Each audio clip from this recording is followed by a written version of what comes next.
So keep your body well balanced. Exercise movement of muscle to elongate, not to just build muscle. Breathing exercises indoors and outdoors, super early, before and late. Just to get in the morning, you want to do that, which hours, 3:30, you can wake up and still do your meditation or you chill out and enjoy.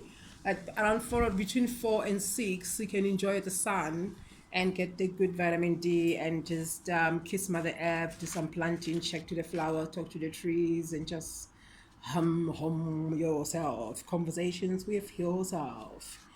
Yeah, so, and those planting and all that, it's very, very healing. It's like touching yourself. It's a very sandy, soily stuff. Yeah.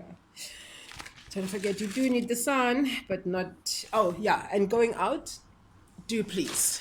Going out outside your house between 3:30 and 11:30, up to 12 o'clock, and then the hours between 12 and 6, try your best to be inside your house. I only deliver messages. I don't know why. I'm not sure yet, but I know it's for your own safety. So please take care of yourself.